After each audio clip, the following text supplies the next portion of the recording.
राजा ने कहा, भीरू, मैंने राज्य लक्ष्मी तथा राजकीय वस्तुओं पर पुनः अधिकार नहीं स्थापित किया है। मैंने धर्मअंगद को पुकार कर ये आदेश दिया था कि कमल नयन, तुम मोहिनी को संपूर्ण रत्नों से भूषित अपने महल में ले जाओ और इनकी सेवा करो, क्योंकि ये मेरी सबसे प्यारी पत्नी है। तुम्हारा महल हवादार भी है और उसमें हवा से बचने का भी उपाय है। वह सभी ऋतुओं में सुख देने वाला है, अतः वहीं ले जाओ। पुत्र को इस प्रकार आदेश देकर वे कष्ट से बचने के लिए बिछोने पर गया।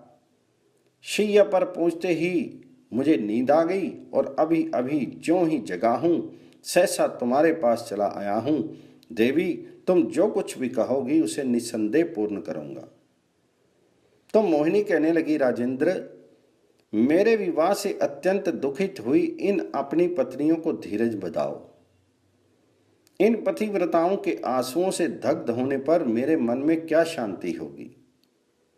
भोपाल, ये पतिव्रता देवियां तो मेरे पिता ब्रह्मा जी को भी भस्म कर सकती हैं, फिर आप जैसे प्राकृत नरेश को और मेरे जैसी स्त्री को जला देना इनके लिए कौन बड़ी बात है। भूमिपाल, महारानी संध्यावली के समान नारी तीनों लोकों में कहीं नहीं है। इसका एक एक अंग आपके स्नेह पास से बंधा हुआ है, इसलिए वे मुझे बड़े प्यार से षड्रस भोजन कराती है और आपके ही गौरव से मुझे प्रिय लगने वाली मीठी मीठी बातें सुनाती है। इन्हीं के स्वभाव की सैकड़ों देवियां आपके घर की शोभा बढ़ा रही हैं। मैं कभी इन सब के चरणों की धूल के बराबर भी नहीं हो सकती। पुत्र के साथ खड़ी हुई जेठी रानी के समीप मोहिनी का ये वचन सुनकर राजा रुक्मंगद बहुत लज्जित हुए।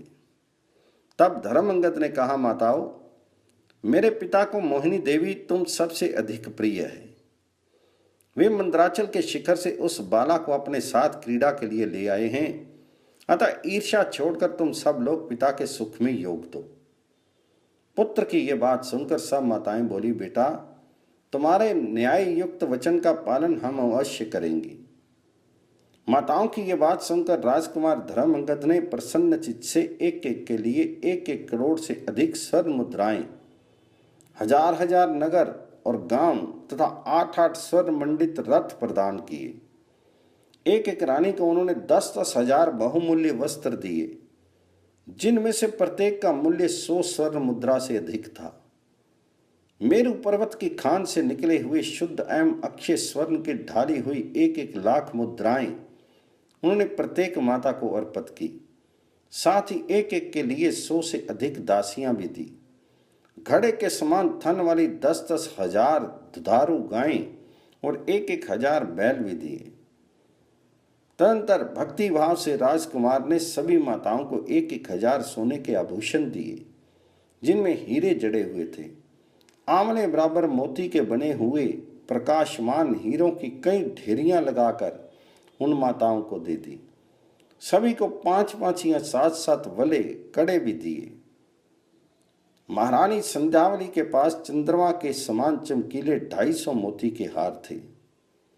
धर्मअंगद ने एक एक माता को 2-2 मनोहर हार दिए। प्रत्येक को 2400 सोने की थालियां और इतने ही घड़े प्रदान किए। हर एक माता के लिए 100-100 सुंदर पालकियां और उसे ढोने वाले मोटे ताजे शीघ्रगामी हार दिए। इस प्रकार कुबेर के समान शोभा पाने वाले उस धन्य राजकुमार ने बहुत सी माताओं को बहुत सा धन देकर उन सब की परिक्रमा की और हाथ जोड़कर ये वचन कहा, माताओं, मैं आपके चरणों में मस्तक रखकर प्रणाम करता हूँ। आप सब लोग मेरे अनुरोध से पति के सुख की इच्छा रखकर मेरे पिता से आज ही चलकर कहें कि नरेश्वर, ब्रह्म कुमारी मोहिनी बड़ी सुशीला है, आप इसके साथ सैकड़ों वर्षों तक सुख से एकांत में निवास करें। पुत्र का यह वचन सुनकर सबके शरीर में हर्ष अतिरेक से रोमांच हो आया। उन सब ने महाराज से जाकर कहा, आर्यपुत्र, आप ब्रह्म कुमारी मोहिनी के साथ दीर्घ काल तक निवास करें। आपके पुत्र के तेज से हमारी हार्दिक भावना दुख रहित हो गई है, इसलिए हमने आपसे ये बात कही है, आप इस पर विश्वास कीजिए। तो वशिष्ठ जी कहते हैं, राजन, अपनी पत्नियों के इस प्रकार अनुमति देने पर महाराज रुक्मंगद के हर्ष की सीमा नहीं रही। वे अपने पुत्र धर्मंगद से इस प्रकार बोले, बेटा, इस 7 दीपों वाली पृथ्वी का पालन करो, सदा उद्यमशील और सावधान रहना, किसी अवसर पर क्या करना उचित है उसका सदा ध्यान रखना, सदाचार का पालन हो रहा है या नहीं इसकी ओर दृष्टि रखना, सदा सचेत रहना और वाणिज्य व्यवसाय को सदा प्रिय कार्य समझकर उसे बढ़ाना, राज्य में सदा भ्रमण करते रहना, निरंतर दान में अनुरक्त रहना, कुटिलता से सदा दूर ही रहना और नित्य निरंतर सदाचार के पालन में संलग्न रहना। राजाओं के लिए सर्वत्र अविश्वास रखना ही उत्तम बताया जाता है। खजाने की जानकारी रखना आवश्यक है। पिता की ये बात सुनकर उत्तम बुद्धि वाले धर्मंगद ने भक्ति भाव से माता सहित उन्हें प्रणाम किया। फिर उस राजकुमार ने उस नृप श्रेष्ठ रुक्मंगद को असंख्य धन दिया। उनकी आज्ञा का पालन करने के लिए बहुत से सेवकों और कंठ में स्वर्ण का हार धारण करने वाली बहुत सी दासियों को नियुक्त किया। इस प्रकार पिता को सुख पहुंचाने के लिए पुत्र ने सारी व्यवस्था की। फिर उसने पृथ्वी की रक्षा का कार्य संभाला। तदंतर अनेक राजाओं से घिरे हुए राजा धर्मंगद 7 द्वीपों से युक्त संपूर्ण पृथ्वी का भ्रमण करने लगे। उनके भ्रमण करने से परिणाम ये होता था कि जनता के मन में पाप बुद्धि नहीं आती थी। उनके राज्य में कोई भी वृक्ष फल और फूल से हीन नहीं था। कोई भी खेत ऐसा नहीं था जिसमें जौ या धान आदि की खेती लहलहाती ना हो। उस राज्य की सभी गौएं घड़ा भर दूध देती थी। उस दूध में घी का अंश अधिक होता था और उसमें शक्कर के समान मिठास रहती थी। वह दूध उत्तम पेय, सब रोगों का नाशक, पाप निवारक तथा पुष्टिवर्धक होता था। कोई भी मनुष्य अपने धन को छिपा कर नहीं रखता था। पत्नी अपने पति से कटु वचन नहीं बोलती थी।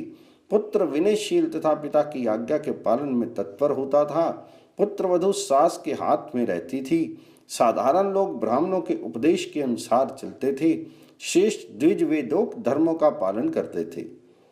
मनुष्य एकादशी के दिन भोजन नहीं करते थे।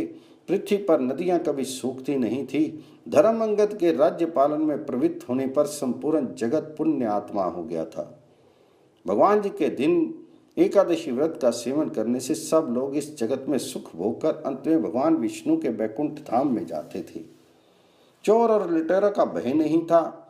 अतः अंधेरी रात में भी कोई अपने घर के दरवाजे नहीं बंद करते थे। इच्छा अनुसार विचरने वाले अतिथि घर पर आकर ठहरते थे। किसी के लिए कहीं रोक टोक नहीं थी। हाल चलाए बिना ही सब और अन्न की अच्छी उपज होती थी। केवल माता के दूध से बच्चे खूब हृष्ट पुष्ट रहते थे और पति के संयोग से युवतियां भी पुष्ट और संतुष्ट रहती थी। राजाओं से सुरक्षित होकर समस्त जनता हृष्ट पुष्ट रहती थी तथा शक्ति सहित धर्म का भी भली भांति पोषण होता था। इस प्रकार सब लोगों में धर्म प्रेम की प्रधानता थी। सभी भगवान विष्णु की भक्ति में लगे रहते थे। राजकुमार धर्मंगद के द्वारा सारी जनता सुरक्षित थी और सबका समय बड़े सुख से बीत रहा था। उधर राजा रुक्मंगद निरोग रहकर सब प्रकार के ऐश्वर्यों से संपन्न होकर प्रचुर दान की वर्षा करते और उत्सव मनाते थे। वे मोहिनी की चेष्टाओं के सुख से अत्यंत मुग्ध थे। वशिष्ठ जी बोले, राजन, इस प्रकार मोहिनी के विलास से मोहित हुए राजा रुक्मंगद के 8 वर्ष बड़े सुख से बीते। 9वें वर्ष आने पर उनके बलवान पुत्र धर्मंगद ने मलय पर्वत पर 5 विद्याधरों को परास्त किया और उनसे 5 मणियों को छीन लिया, जो संपूर्ण कामनाओं को देने वाली और शुभ कारक थी। एक मणि में यह गुण था कि वह प्रतिदिन कोटि कोटि गुना सुंदर स्वर्ण दिया करती थी। दूसरी लाख कोटि वस्त्र आभूषण आदि दिया करती थी। तीसरी अमृत की वर्षा करती थी और बुढ़ापे में भी पुनः नई जवानी ला देती थी। चौथी में यह गुण था कि वह सभा भवन तैयार कर देती और उसमें इच्छा अनुसार अन्न प्रस्तुत कर देती। 5वीं मणि आकाश में चलने की शक्ति देती और तीनों लोकों में भ्रमण करा देती। उन 5 मणियों को लेकर धर्मंगद मन शक्ति से पिता के पास आए। राजकुमार ने पिता रुक्मंगद और मोहिनी के चरणों में प्रणाम किया और उनके चरणों में 5 मणियां समर्पित करके विनीत भाव से कहा, पिताजी, पर्वत श्रेष्ठ मलय पर मैंने वैष्णव अस्त्र द्वारा 5 विद्याधरों पर विजय पाई है। नृपश्रेष्ठ, वे अपनी स्त्रियों सहित आपके सेवक हो गए हैं। आप ये मणियां मोहिनी देवी को दे दीजिए, ये इनके द्वारा अपनी बाहों को विभूषित करेंगी। ये मणियां समस्त कामनाओं को देने वाली हैं। आपके ही प्रताप से मैंने 7 द्वीपों को बड़े कष्ट से अपने अधिकार में किया है। तदंतर कुमार धर्मअंगद ने नागों की भोगपुरी, विशाल दानवपुरी और वरुण लोक के विजय की बात सुनाकर वहां से जीत कर लाए हुए करोड़ों रत्न, हजारों श्वेत रंग के श्यामकरण घोड़े और हजारों कुमारियों को पिता को दिखाया और कहा, पिताजी, मैं और यारी सारी संपत्तियां आपके अधीन हैं। तात, पुत्र को पिता के सामने आत्म प्रशंसा नहीं करनी चाहिए। पिता के ही प्रकर्म से पुत्र की धन राशि बढ़ती है। अतः आप अपनी इच्छा के अनुसार इसका दान अथवा संरक्षण कीजिए। मेरी माताएं भी अपने इस संपदा को देखें। वशिष्ठ जी ने कहा, पुत्र की बात सुनकर नृपश्रेष्ठ रुक्मंगद बड़े प्रसन्न हुए और अपनी प्रिया के साथ उठकर खड़े हो गए। उन्होंने वह सारी धन संपत्ति देखी। उन विष्णुपरायण राजा ने एक क्षण तक हर्ष में मग्न रहकर बड़े प्रेम के सहित वरुण कन्या सहित समस्त नाग कन्याओं को अपने पुत्र धर्मअंगद के अधिकार में दे दिया। शेष सब वस्तुएं बहुत से रत्नों तथा दानव नारियों के साथ उन्होंने मोहिनी को अर्पित कर दी। धर्मअंगद के लाए हुए धन वैभव का यथा योग्य विभाजन करके राजा ने समय पर पुरोहित जी को बुलाया और कहा, ब्राह्मण, मेरा पुत्र सदा मेरी आज्ञा के पालन में स्थित रहता है और अभी तक ये कुमार ही है। अतः इन सब कुमारियों का ये धर्म पूर्वक पानी ग्रहण करे। धर्म की इच्छा रखने वाले पिता को पुत्र का विवाह अवश्य कर देना चाहिए। जो पिता पुत्रों को पत्नी और धन से संयुक्त नहीं करता, उसे इस लोक और परलोक में भी निंदित जानना चाहिए। अतः पुत्रों को स्त्री तथा जीवन निर्वाह के योग्य धन से संपन्न अवश्य कर देना चाहिए। राजा का ये वचन सुनकर पुरोहित जी बड़े प्रसन्न हुए और धर्मअंगद का विवाह कराने के उद्योग में लग गए। धर्मअंगद युवा होने पर भी लज्जावश स्त्री सुख की इच्छा नहीं रखते थे। तथापि पिता के उपदेश से उन्होंने उस समय स्त्री संग्रह स्वीकार किया। तदंतर महाबाहु धर्मअंगद ने वरुण कन्या के साथ मनोहर नाग कन्याओं के साथ विवाह किया, जो पृथ्वी पर अनुपम रूपवती थी। शास्त्रीय विधि के अनुसार उन सब का विवाह करके धर्मअंगद ने ब्राह्मणों को धन, रत्न तथा गौओं का प्रसन्नता पूर्वक दान किया। विवाह के पश्चात उन्होंने माता और पिता के चरणों में हर्ष के साथ प्रणाम किया। तदंतर राजकुमार धर्मअंगद ने अपनी माता संध्यावली से कहा, देवी, पिताजी की आज्ञा से मेरा विवाहिक कार्य संपन्न हुआ है। मुझे दिव्य भोगों तथा स्वर्ग से भी कोई प्रयोजन नहीं है। पिताजी की तथा तुम्हारी दिन रात सेवा करना ही मेरा कर्तव्य है। संध्यावली बोली, बेटा, तुम दीर्घ काल तक सुखपूर्वक जीते रहो। पिता के प्रसाद से मन के अनुरूप भोगों का उपभोग करो। तुम जैसे गुणवान पुत्र के द्वारा मैं इस पृथ्वी पर श्रेष्ठ पुत्र वाली हो गई हूं और पत्नियों के हृदय में मेरे लिए उत्तम स्थान बन गया है। ऐसा कहकर माता ने पुत्र को हृदय से लगाकर बार बार उसका मस्तक सूंघा। तत्पश्चात उसे राजकाज देखने के लिए विदा किया। माता संध्यावली से विदा लेकर राजकुमार ने अन्य माताओं को भी प्रणाम किया और पिता की आज्ञा के अधीन रहकर वे राज्य शासन का समस्त कार्य देखने लगे। वे दुष्टों को दंड देते, साधु पुरुषों का पालन करते, सब देशों में घूम घूम कर प्रत्येक कार्य की देखभाल किया करते थे। सर्वत्र पहुंचकर प्रत्येक मास में वहां के कार्यों का निरीक्षण करते थे। उन्होंने हाथी और घोड़ों के पालन पोषण की अच्छी व्यवस्था की थी। गुप्तचर मंडल पर भी उनकी दृष्टि रहती थी। इधर उधर से प्राप्त समाचारों को वे देखते और उन पर विचार करते थे। प्रतिदिन माप और तोल की भी जांच करते रहते थे। राजा धर्मअंगद प्रत्येक घर में जाकर वहां के लोगों की रक्षा का प्रबंध करते थे।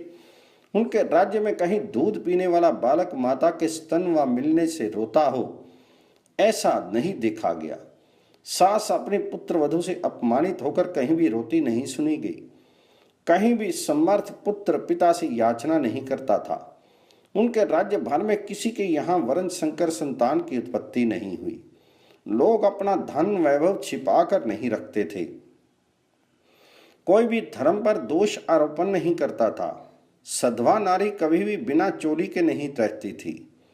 उन्होंने ये घोषणा कराई थी कि मेरे राज्य में स्त्रियां घरों में सुरक्षित रहें, विधवा केश न रखावें और सौभाग्यवती कभी केश न कटावें। जो दूसरों को साधारण वृत्ति जीवन निर्वाह के लिए अन्न आदि नहीं देता, वह निर्दयी मेरे राज्य में निवास नहीं करे। दूसरों को सद्गुणों का उपदेश देने वाला पुरुष स्वयं सद्गुण शून्य हो और ऋत्विक यदि शास्त्र ज्ञान से वंचित हो तो वह मेरे राज्य में निवास नहीं करे। जो नील का उत्पादन करता है अथवा जो नील के रंग से अधिकतर वस्त्र रंगा करता है, उन दोनों को मेरे राज्य से निकाल देना चाहिए। जो मदिरा बनाता है वह भी वहां से निर्वासित होने योग्य ही है। जो मांस भक्षण करता है तथा जो अपनी स्त्री का अकारण परित्याग करता है, उसका भी मेरे राज्य में निवास ना हो। जो गर्भवती अथवा सद्य प्रसूता युवती से समागम करता है, वह मनुष्य मुझ जैसे शासकों के द्वारा दंडनीय है। वशिष्ठ जी कहते हैं, राजेंद्र, इस प्रकार पिता की आज्ञा से एकादशी व्रत का पालन करते हुए धर्मंगद इस पृथ्वी का राज्य करने लगे। उस समय उनके राज्य में कोई भी मनुष्य ऐसा नहीं था जो धर्म पालन में तत्पर नहीं हो। कोई भी व्यक्ति दुखी, संतानहीन अथवा कोढ़ी नहीं था। उस राज्य में सब लोग हृष्ट पुष्ट थे। पृथ्वी निधि देने वाली थी, गौएं बछड़ों को दूध पिलाकर तृप्त रखती थी, एक घड़ा दूध देती थी। वृक्षों के पत्ते पत्ते में मधु भरा था, एक एक वृक्ष पर एक एक दोन मधु सुलभ था। सर्वथा प्रसन्न रहने वाली पृथ्वी पर सब प्रकार के धान्यों की उपज होती थी।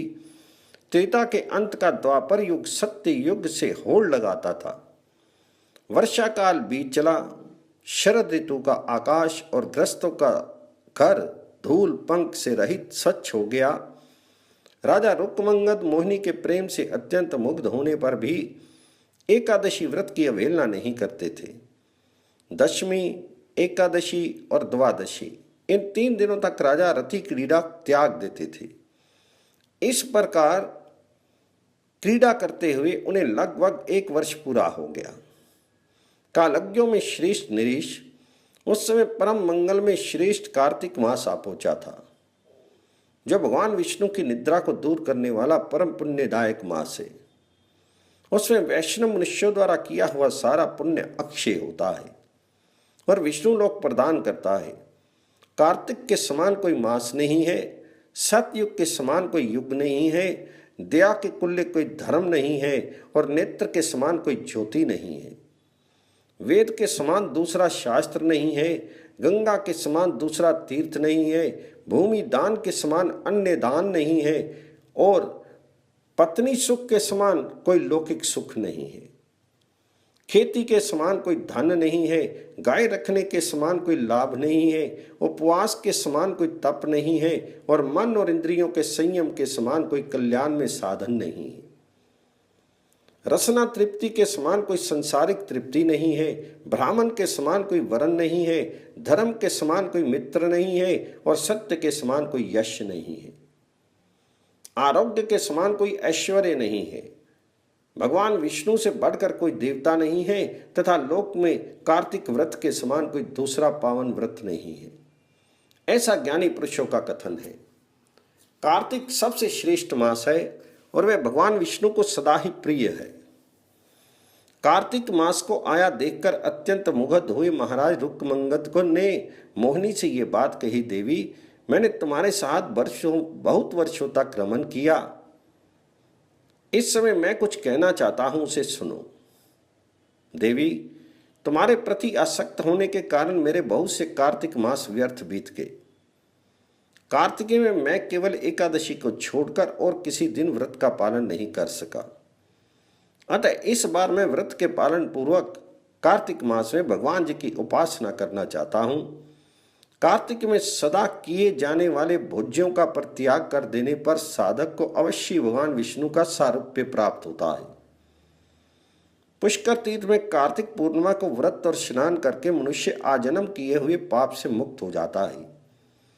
जिसका कार्तिक मास व्रत, उपवास तथा नियम पूर्वक व्यतीत होता है, वे विमान का अधिकारी देवता होकर परम गति को प्राप्त होता है। अतः मोहिनी, तुम मेरे ऊपर मोह छोड़कर आज्ञा दो, जिससे इस समय कार्तिक का व्रत आरंभ करो। तो मोहिनी बोली, नृप शिरोमणि, कार्तिक मास का महात्म्य विस्तार पूर्वक बताइए। मैं कार्तिक महात्म्य सुनकर जैसी मेरी इच्छा होगी वैसा करूंगी। तो रुक्मंगद ने कहा, वरानने, मैं इस कार्तिक मास की महिमा बताता हूँ। कार्तिक मास में जो कृच्छ आदि प्रजापत्य व्रत करता है, अथवा एक दिन का अंतर देकर उपवास करता है, अथवा 3 रात का उपवास स्वीकार करता है, अथवा 10 दिन, 15 दिन या 1 मास तक निराहार रहता है, वह मनुष्य भगवान विष्णु के परम पद को प्राप्त कर लेता है। जो मनुष्य कार्तिक में एक भुक्त केवल एक दिन में एक समय भोजन, या नक्त व्रत केवल रात में एक बार भोजन, अथवा आयाचित व्रत बिना मांगे स्वतः प्राप्त हुए अन्न का दिन या रात में केवल एक बार भोजन करते हुए भगवान जी की जो आराधना करते हैं, उन्हें 7 दीप सहित ये पृथ्वी प्राप्त होती है। विशेषतः पुष्कर तीर्थ, द्वारकापुरी तथा शुकर क्षेत्र में ये कार्तिक मास व्रत दान और भगवत पूजन आदि करने से भक्ति देने वाला बताया गया है। कार्तिक में एकादशी का दिन तथा भीष्म पंचक अधिक पुण्य में माना गया है। मनुष्य कितने ही पापों से भरा हुआ क्यों ना हो, यदि वह रात्रि जागरण पूर्वक प्रबोधनी एकादशी का व्रत करे तो फिर कभी माता के गर्भ में नहीं आता। उस दिन जो वरामंडल का दर्शन करता है, वह बिना सांख्य योग के परम पद को प्राप्त होता है। कार्तिक में शुकर मंडल या कोक वाराह का दर्शन करके मनुष्य फिर किसी का पुत्र नहीं होता। उसके दर्शन से मनुष्यों का आध्यात्मिक और तीनों प्रकार के पापों से छुटकारा हो जाता है। ब्रह्म कुमारी उक्त मंडल श्रीधर तथा कुब्जक का दर्शन करके भी मनुष्य पाप मुक्त होते हैं। कार्तिक में तेल छोड़ दें, कार्तिक में मधु त्याग दें, कार्तिक में स्त्री सेवन का भी त्याग कर दें। इन सब के त्याग द्वारा तत्काल ही वर्ष भर के पाप से छुटकारा मिल जाता है। जो थोड़ा सा भी व्रत करने वाला है, उसके लिए कार्तिक मास सब पापों का नाशक है। कार्तिक में ली हुई दीक्षा मनुष्यों के जन्म रूपी बंधन का नाश करने वाली है। अतः पूरा प्रयत्न करके कार्तिक में दीक्षा ग्रहण करनी चाहिए। जो तीर्थ में कार्तिक पूर्णिमा का व्रत करता है या कार्तिक के शुक्ल पक्ष की एकादशी को व्रत करके मनुष्य यदि सुंदर कलशों का दान करता है, तो वह भगवान विष्णु के धाम में जाता है। साल भर तक चलने वाले व्रतों की समाप्ति कार्तिक में होती है। अतः मोहिनी, मैं कार्तिक मास में समस्त पापों के नाश तथा तुम्हारी प्रीति की वृद्धि के लिए व्रत सेवन करूंगा। तब मोहिनी ने कहा, पृथ्वीपते, अब चतुर्मास्य की विधि और उद्यापन का वर्णन कीजिए, जिससे सब व्रतों की पूर्णता होती है। उद्यापन से व्रत की न्यूनता दूर होती है और वह पुण्य फल का साधक होता है। तो राजा कहने लगे, प्रिय, चतुर्मास्य में नक्त व्रत करने वाला पुरुष ब्राह्मण की को षड्रस भोजन कराए, आयाचित व्रत में स्वर्ण सहित वृषभ दान करे।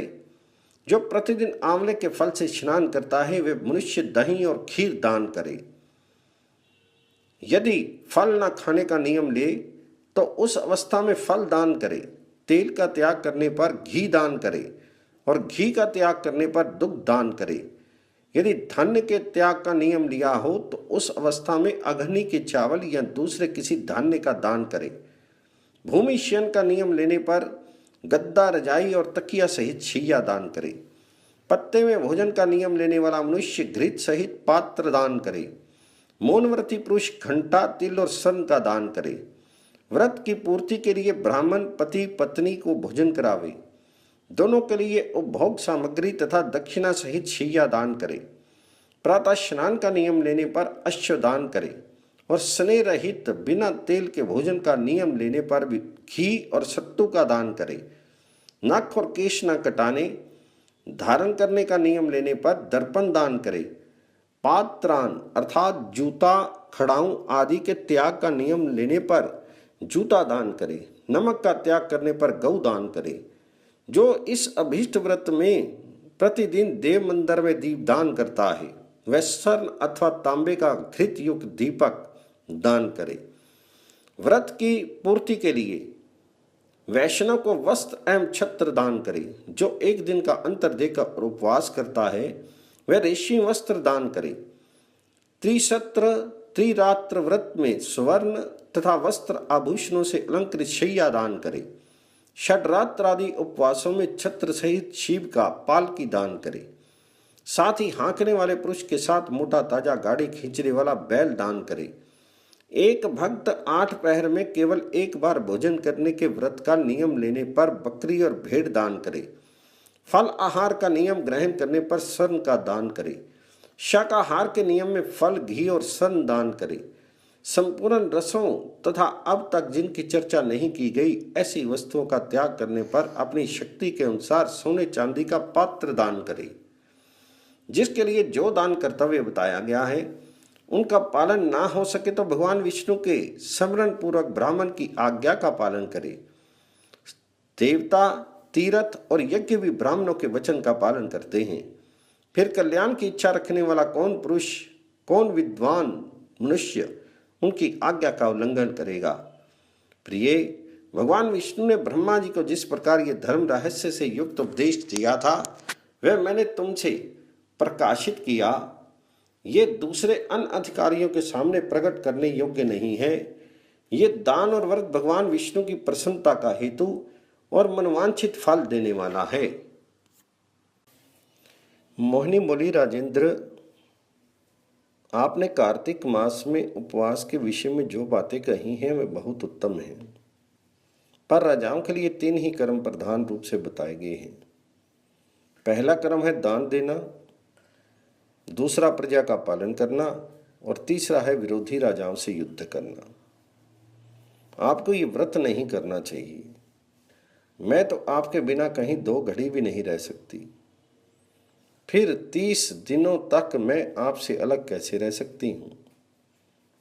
वस्तापते, आप जहाँ उपवास करना उचित मानते हैं वहाँ उपवास ना करके महात्मा ब्राह्मणों को भोजन दान करें, अथवा यदि उपवास ही आवश्यक हो तो आपकी जो ज्येष्ठ पत्नी है वे ही ये सब व्रत आदि करे। मोहिनी के ऐसा कहने पर राजा रुक्मंगद ने संध्यावली को बुलाया।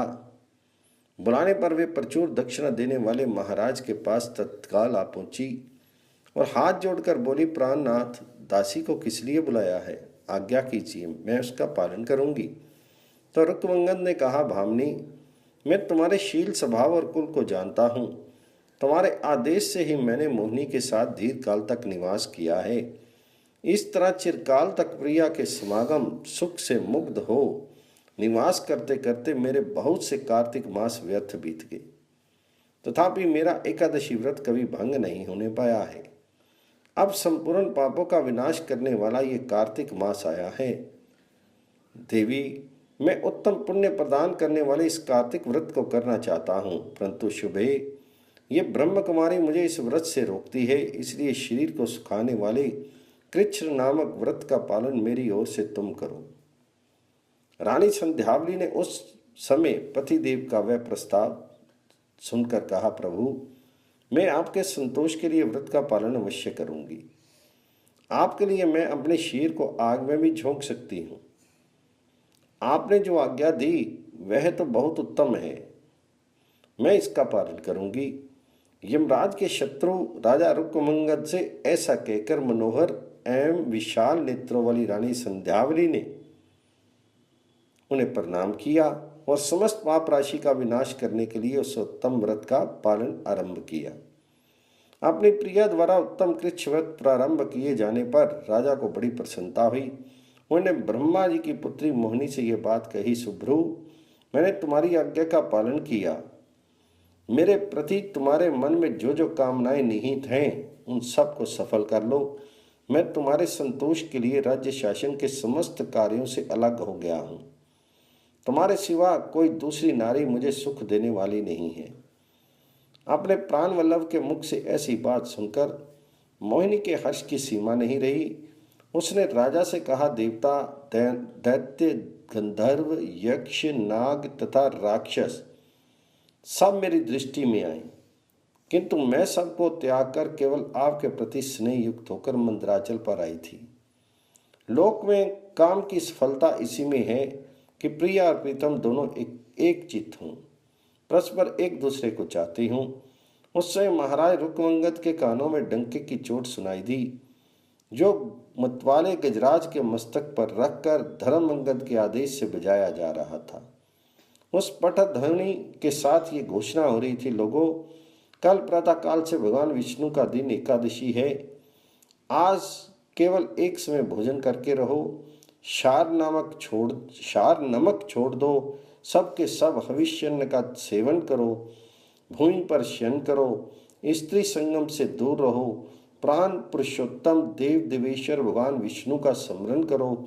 आज एक समय भोजन करके कल दिन रात उपवास करना होगा। ऐसा करने से तुम्हारे लिए श्राद्ध चाहे ना किया गया हो, तुम्हें पिंड ना मिला हो और तुम्हारे पुत्र गया में जाकर श्राद्ध ना कर सके हों, तो भी तुम्हारे भगवान श्री हरि के श्री विकुंठ धाम की प्राप्ति होगी।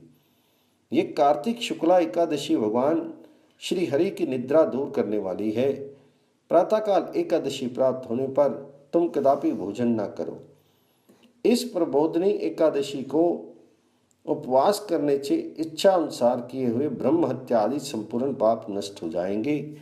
ये तिथि धर्मपरायण तथा न्याय युक्त सदाचार का पालन करने वाले पुरुषों को प्रबोध ज्ञान देती है और इससे भगवान विष्णु का प्रबोध जागरण होता है, इसलिए इसका नाम प्रबोधनी है। इस एकादशी को जो एक बार भी उपवास कर लेता है वह मनुष्य फिर संसार में जन्म नहीं लेता।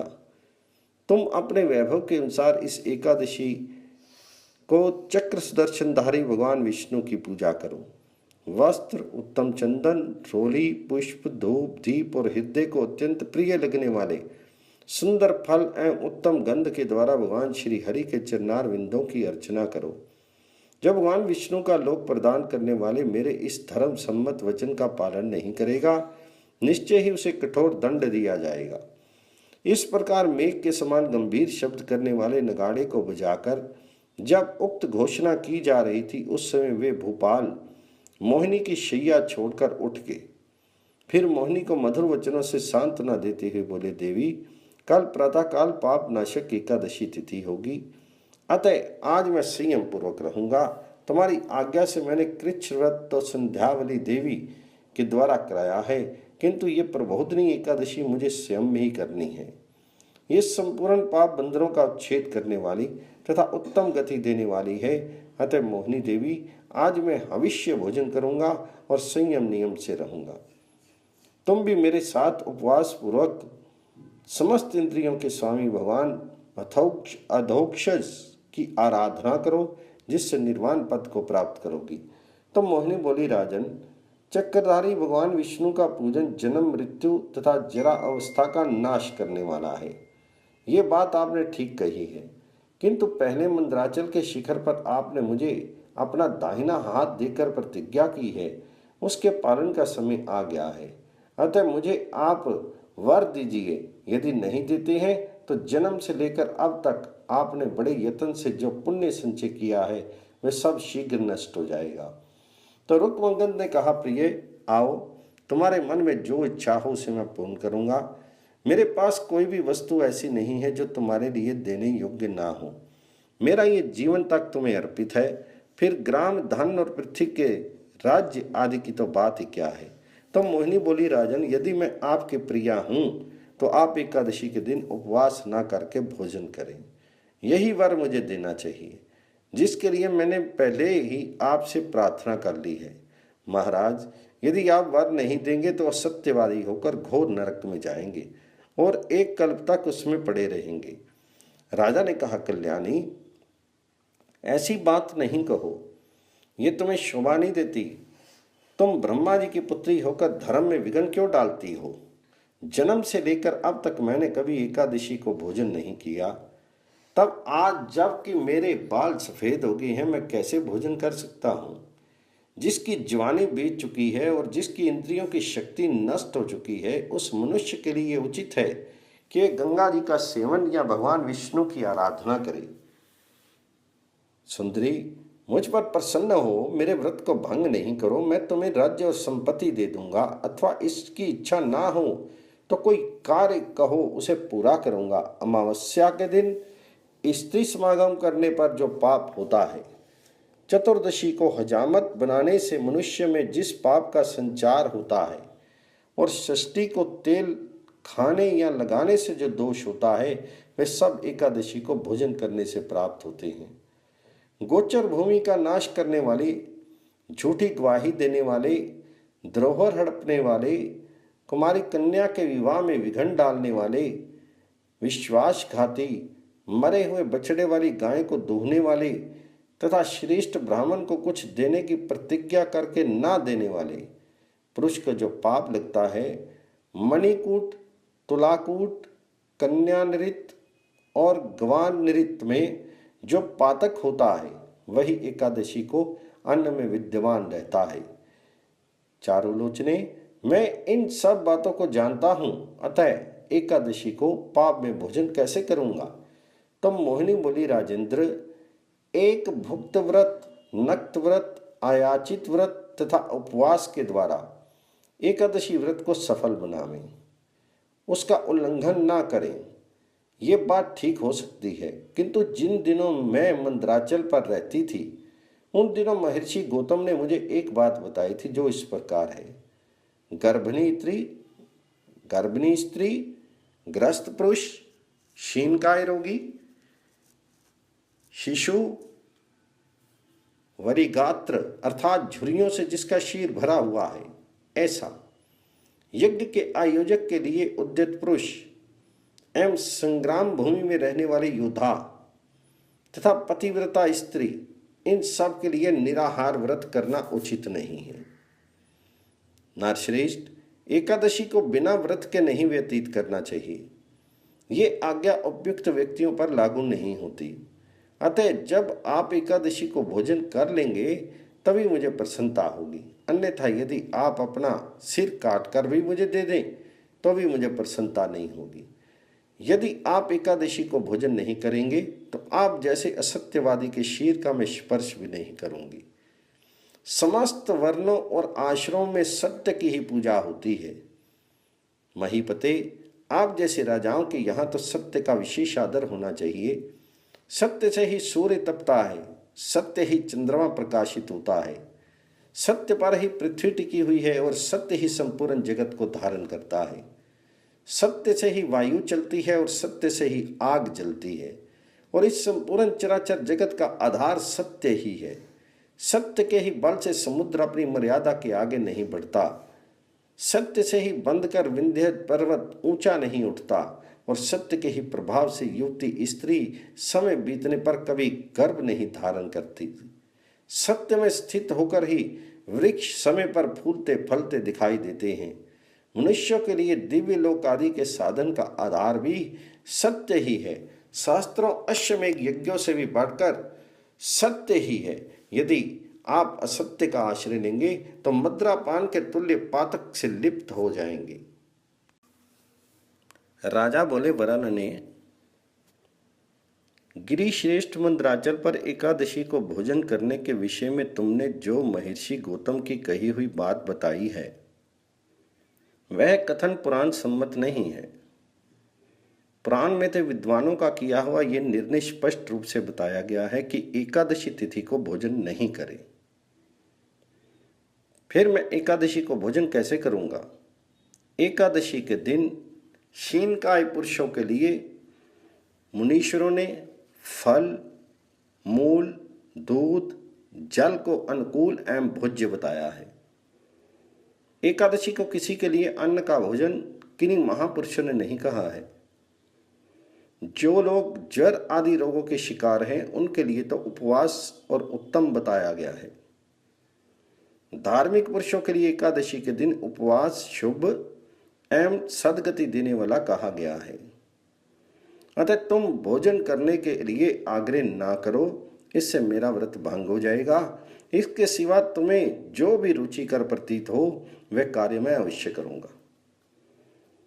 तो मोहिनी ने कहा, राजन, आप एकादशी को भोजन करें, इसके सिवा दूसरी कोई बात मुझे अच्छी नहीं लगती। एकादशी के दिन ये उपवास का विधान वेदों में नहीं देखा जाता है। मोहिनी की ये बात सुनकर वेद वेताओं में श्रेष्ठ राजा रुक्मंगद मन में तो कुपित हुए, परंतु बाहर से हंसते हुए से बोले, मोहिनी मेरी बात सुनो। वेद अनेक रूपों में स्थित है। यज्ञ आदि कर्मकांड वेद हैं, स्मृति वेद है, और ये दोनों प्रकार के वेद पुराणों में प्रतिष्ठित है। अतः वरानने, मैं वेदार्थ से अधिक पुराणार्थ को मान्यता देता हूं। जो शास्त्र को बहुत कम जानता है उससे वेद डरता है कि ये कहीं मुझ पर ही प्रहार न कर बैठे। सब विषयों का निर्णय इतिहास और पुराणों ने पहले से ही कर रखा है। वेदों में जो नहीं देखा गया वह सब स्मृति में दृष्टिगोचर होता है। वेदों और स्मृतियों में भी जो बात नहीं देखी गई है उसका वर्णन पुराणों में किया गया है।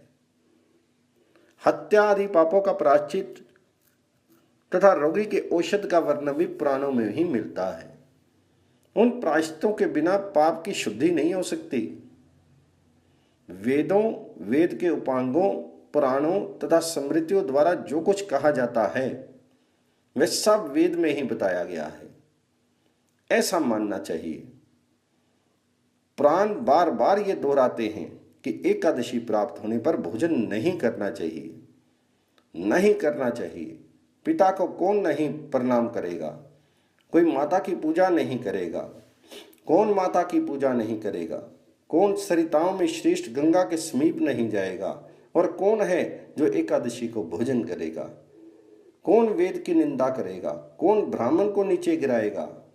कौन पर स्त्री गमन करेगा? और कौन एकादशी को अन्न खाएगा? मोहिनी कहा, तुम शीघ्र जाकर वेद विद्या के पारंगत ब्राह्मणों को यहां बुला लाओ, जिनके वाक्य से प्रेरित होकर ये राजा एकादशी को भोजन करें। उनकी बात सुनकर घूर्णिका गई और वेद विद्या से शोभित गौतम आदि ब्राह्मणों को बुलाकर मोहिनी के पास ले आई। उन वेद वेदांग के पारंगत विद्वानों को आया देखकर राजा सहित मोहिनी ने प्रणाम किया। वह अपना काम बनाने के प्रयत्न में लग गई। महिपाल प्रज्वलित अग्नि के समान तेजस्वी वे सब ब्राह्मण सोने के सिंहासनों पर बैठे। तदनंतर उनमें से वयोवृद्ध ब्राह्मण गौतम ने कहा, देवी, सब प्रकार के संदेह का निवारण करने वाले तथा अनेक शास्त्रों में कुशल हम सब ब्राह्मण यहाँ आ गए हैं। जिसके लिए हमें बुलाया गया है वह कारण बताइए। उसकी बात सुनकर मोहिनी बोली, ब्राह्मणों, हमारा ये संदेह तो जड़तापूर्ण है, साथ ही छोटा भी है। इस पर अपनी बुद्धि के अनुसार आप लोग प्रकाश डालें।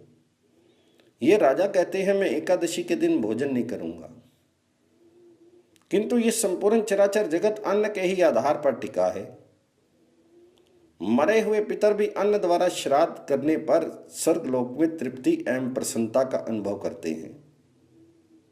द्विजवरो, स्वर्ग के देवता बेर के बराबर पुरोडाश की भी आहुति पाने की इच्छा रखते हैं। अतः अन्न सर्वोत्तम अमृत है। भूखी हुई चींटी भी मुख से चावल लेकर बड़े कष्ट से अपने बिल के भीतर जाती है। भला अन्न किसको अच्छा नहीं लगता? ये महाराज एकादशी प्राप्त होने पर खाना पीना बिल्कुल छोड़ देते हैं, किंतु व्रत का सेवन होता है। किंतु व्रत का सेवन विधवाओं और यतियों के लिए ही उचित होता है। राजा का धर्म है प्रजा की रक्षा करना। वह धर्म अर्थ काम मोक्ष चारों पुरुषार्थों का फल देने वाला है। स्त्रियों के लिए पति सेवा, पुत्रों के लिए माता पिता की सेवा, शूद्रों के लिए द्विजों की सेवा, राजाओं के लिए संपूर्ण जगत की रक्षा स्वधर्म है। जो अपने धर्म अनुकूल कर्म का परित्याग करके अज्ञान तथा प्रमादवश पर धर्म के लिए कष्ट उठाता है वह निश्चय ही पतित है। इन राजा का शरीर तो अत्यंत क्षीण हो गया है, फिर ये एकादशी के दिन संयम नियम का पालन कैसे करेंगे? अन्न से ही प्राण की पुष्टि होती है और प्राण से शरीर में विशेष रूप से चेष्टा की शक्ति आती है। चेष्टा से शत्रु का नाश होता है। जो चेष्टा या पुरुषार्थ से रहित है उसका पराभव होता है। ऐसा जानकर मैं राजा को बारंबार समझाती हूं, परंतु ये समझ नहीं पाते। तो वशिष्ठ जी कहते हैं, मोहिनी की कही हुई बात सुनकर वे ब्राह्मण लोग ये ठीक ही है ऐसा कहकर राजा से बोले। ब्राह्मण ने कहा, राजन, आपने जो ये पुण्य में शपथ कर ली है कि दोनों पक्षों की एकादशी को भोजन नहीं करना चाहिए, वह निश्चय शास्त्र दृष्टि से नहीं अपनी बुद्धि से ही किया गया है। जो अग्निहोत्री हैं उनके लिए दोनों संध्याओं में भोजन का विधान है। ब्राह्मण आदि 3 वर्ण के लोग होम अवशिष्ट अर्थात यज्ञ शिष्ट अन्न के भोक्ता बताए गए हैं, जो सदा अस्त्र शस्त्र उठाए ही रहते हैं और दुष्ट पुरुषों को संयम में रखते हैं। ऐसे भोपालों के लिए विशेषता उपवास कर्म कैसे उचित हो सकता है? शास्त्र से या अशास्त्र से आपने इस व्रत के लिए जो प्रतिज्ञा कर ली है वह ठीक है, किंतु आप ब्राह्मणों के साथ भोजन करें, इससे आपका व्रत भंग नहीं हो सकता। ये वचन सुनकर राजा के मन में बड़ा क्रोध हुआ। फिर वे उन ब्राह्मणों से मधुर वाणी में बोले, विप्रवरो, आप लोग सब प्राणियों को मार दिखाने वाले हैं, अतः आपको ऐसी बातें नहीं कहनी चाहिए। जो लोग एकादशी के दिन उपवास का विधान करने वाले वचन को केवल यति और विद्वानों के लिए ही विहित बताते हैं, वे ठीक नहीं कहते हैं। वैष्णवों का कहीं ऐसा मत नहीं है। आप लोगों ने जो ये कहा है कि राजाओं के लिए उपवास का विधान नहीं है, उसके विषय में वैष्णव आचार लक्षण के वचन सुनाता हूं, आप लोग सुने। मदिरा कभी नहीं पीनी चाहिए, ब्राह्मण को कभी नहीं मारना चाहिए, धर्मज्ञ पुरुष को जुए का खेल नहीं खेलना चाहिए और एकादशी के दिन भोजन नहीं करना चाहिए। नहीं करने योग्य कार्य को करके कौन 100 वर्षों तक जीवित रहता है? कौन श्रेष्ठ मनुष्य है जो एकादशी के दिन भोजन करे? उत्तर दिशा में रहने वाले विष्णु धर्मपरायण ब्राह्मणों को तो उचित है कि वे एकादशी के दिन पशुओं को भी अन्न ना दे। मेरा शरीर क्षीण नहीं है और मैं रोगी भी नहीं हूं, अतः ब्राह्मण के कहने मात्र से मैं एकादशी के व्रत का त्याग कैसे करूंगा? मेरा पुत्र धर्मअंगद इस भूतल की रक्षा कर रहा है, अतः मैं लोक या प्रजा की रक्षा रूप धर्म से भी शून्य नहीं हूं। मेरा कोई भी शत्रु नहीं है। ऐसा जानकर आप लोगों को वैष्णव व्रत का पालन करने वाले मेरे प्रतिकूल कोई व्रत नाशक वचन नहीं कहना चाहिए। देवता, दानव, गंधर्व और राक्षस, सिद्ध, ब्राह्मण, हमारे पिता भगवान विष्णु, भगवान शिव अथवा मोहिनी के पिता श्री ब्रह्मा जी, सूर्य अथवा और कोई लोकपाल स्वयं आकर कहे तो भी मैं एकादशी को भोजन नहीं करूंगा। द्विजो, इस पृथ्वी पर विख्यात ये राजा ऋतुवंगत अपनी सच्ची प्रतिज्ञा को कभी निष्फल नहीं कर सकता। ब्राह्मणों, इंद्र का तेज क्षीण हो जाए, हिमालय बदल जाए, समुद्र सूख जाए तथा अग्नि अपनी स्वाभाविक उष्णता को त्याग दे, तथापि मैं एकादशी के दिन उपवास रूप व्रत का त्याग नहीं करूंगा। विप्रगण, तीनों लोकों में ये बात प्रसिद्ध हो चुकी है और डंके की चोट से दोहराई जाती है कि जो लोग रुक्मंगत के गांव, देश या अन्य स्थानों में एकादशी को भोजन करेंगे वे पुत्र सहित दंडनीय एवं वध्य होंगे और उनके लिए इस राज्य में ठहरने का स्थान नहीं होगा। एकादशी का दिन सब यज्ञों से प्रधान, पापनाशक, धर्मवर्धक, मोक्षदायक तथा जन रूपी बंधन को काटने वाला है। ये तेज की निधि है और सब लोगों में इसकी प्रसिद्धि भी है। इस तरह के शब्द की घोषणा होने पर भी यदि मैं एकादशी को भोजन करता हूं तो पाप का प्रवर्तक कहूंगा।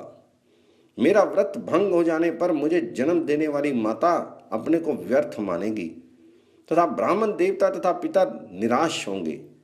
जो वेद, पुराण और शास्त्रों को नहीं मानता वह अंत में सूर्य पुत्र यमराज की पुरी में जाता है। जो वमन करके फिर उसे खाता है उसी के समान वह भी है। जो अपनी प्रतिज्ञा तथा व्रत को भंग कर देता है, वेद, शास्त्र, पुराण, संत, महात्मा तथा धर्म शास्त्र कोई भी ऐसे नहीं है जो भगवान विष्णु के प्रिय कार्य के योग्य एकादशी के दिन भोजन का विधान करते हों। एकादशी के दिन का व्रत भगवान विष्णु के पद को देने वाला है। उस दिन श्या तिथि होने पर भी अन्न भोजन की बात मूढ़ पुरुष ही कर सकते हैं।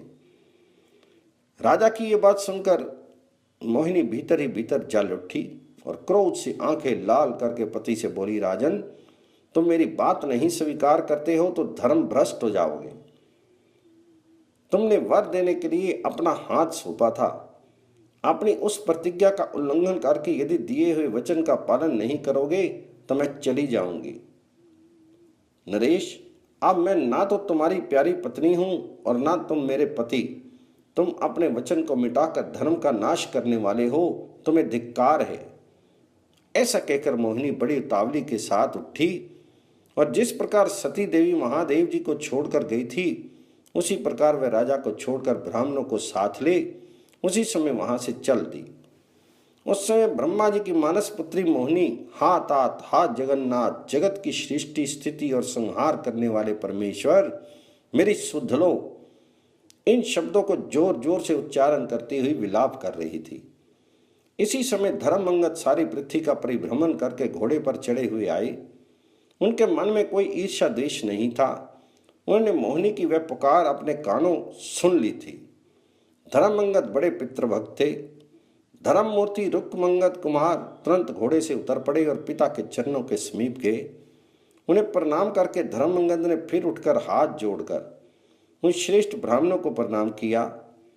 तदंतर रोष युक्त हृदय वाली मोहिनी को शीघ्र गति से बाहर जाती देख धर्मअंगद बड़े वेग से सामने आए और हाथ जोड़कर बोले, माँ, किसने तुम्हारा अपमान किया है?